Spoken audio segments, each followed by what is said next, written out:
নমস্কার বন্ধুরা, welcome to my channel SB explorer. তো বন্ধুরা, সকলকে জানাই শুভ সকাল। তো যারা চ্যানেলে প্রথমবার এসেছো অবশ্যই সকলে একটা করে সাবস্ক্রাইব করে দিতে ভুলো না।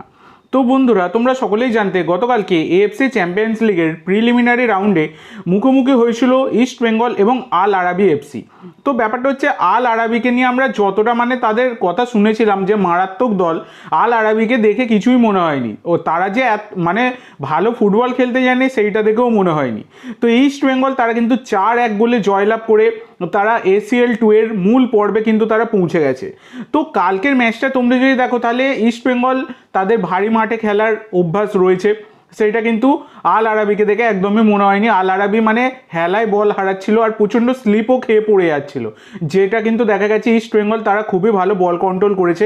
এছাড়া সীমিত শক্তি নিয়ে হাবাস যেভাবে দলটাকে পরিচালনা করেছেন, এইটা কিন্তু হ্যাটস অফ তাকে বলতেই হয়। হাবাস কী ধরনের কোচ সব থেকে ভালো কলকাতাবাসীই জানে, এবং সেই রকমই হাবাস কিন্তু তার কোচিং কোয়ালিটি দেখিয়ে দিল। মাত্র 2 জন বিদেশি, যেখানে কোনো বিদেশি ডিফেন্ডারই নেই, স্বদেশি ডিফেন্ডারদের নিয়ে খেলিয়ে একটা কুয়েতের অত বড় টিমের এগেনস্টে 4-1 গোলে জয়লাভ করা চারটেখানি কথা নয়। যেখানে আল আরাবি শুধুমাত্র পেনাল্টি থেকেই গোলটা পেয়েছে, এছাড়া যদি ওই পেনাল্টি না পেতো তাহলে হয়তো গোলটাও পেতো না। যাই হোক, ইস্ট বেঙ্গল তাদেরকে অনেক কংগ্রাচুলেশন রইল তারা তাদের পরবর্তী পদক্ষেপের জন্য। তো মূল পর্বে পৌঁছে গেছে ইস্ট বেঙ্গল। এবার দেখার বিষয়ে মূল পর্বে কাদের এগেনস্টে খেলা পড়ে সেটা ড্র হবার পরেই জানা যাবে। আর এদিকে এফসি গোয়া তারা কিন্তু এফসি আরকাদাগের মুখোমুখি হয়েছিল এএফসির প্রিলিমিনারি রাউন্ডে, ACL 2 এর প্রিলিমিনারি রাউন্ডে, যেখানে কিন্তু তারা 3-0 গোলে হেরে গেছে। তো হেরে যাওয়া মানেই AFC টুর্নামেন্ট থেকে হারিয়ে যাওয়া নয়, তো হেরে গেছে তারা কিন্তু AFC চ্যালেঞ্জ লিগে অংশ নেবে, এটাই হচ্ছে সবথেকে বড় কথা।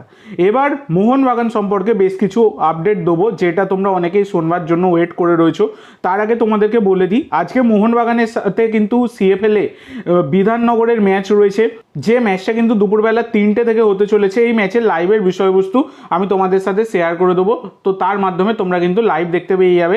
সেই কারণে অবশ্যই তোমরা এসবি এক্সপ্লোরার ইউটিউব চ্যানেলটা সাবস্ক্রাইব করে দাও, এবং এসবি এক্সপ্লোরার টেলিগ্রাম আর হোয়াটসঅ্যাপ চ্যানেল অবশ্যই সাবস্ক্রাইব করে দাও।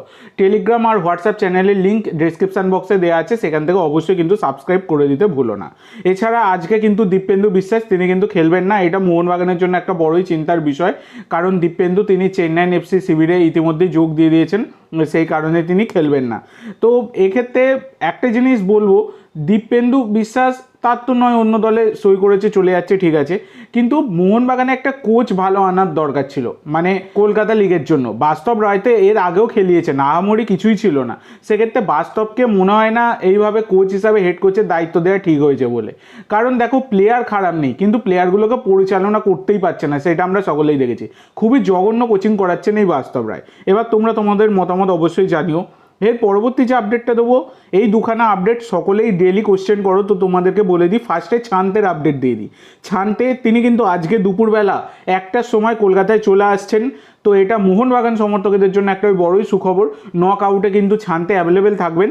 আর এইদিকে সামির জেলকোভিচ, মোহনবাগানের এই পঞ্চম বিদেশি, তিনিও কিন্তু কলকাতায় চলে আসছেন। তো কলকাতায় আগামীকাল শুক্রবার তিনি কিন্তু কলকাতায় চলে আসতে চলেছেন। তো শুক্রবার সকাল 8:10 কলকাতায় ল্যান্ড করবেন সামির জেলকোভিচ। তো এটা কিন্তু একটা বড়ই সুখবর মোহনবাগান সমর্থকদের জন্য। আর এদিকে লাস্ট আপডেট তোমাদেরকে দিয়ে দিই, মোহনবাগানের প্রাক্তন অস্ট্রেলিয়ান স্ট্রাইকার জেসন কামিন্স তিনি কিন্তু এবার সই করলেন ভিয়েতনামের হোচিমিন সিটিতে। তো তার ডিল ডান হয়ে গেছে এবং অফিসিয়াল অ্যানাউন্সমেন্টও হয়ে গেছে। তো আজকের জন্য এইটুকু বন্ধুরা। ভিডিওটি ভালো লাগলে অবশ্যই লাইক করো, শেয়ার করো। আমার চ্যানেলে প্রথমবার এসে থাকলে চ্যানেলটি সাবস্ক্রাইব করো, আর কমেন্ট করে জানাও ভিডিওটি কেমন লাগলো। ধন্যবাদ।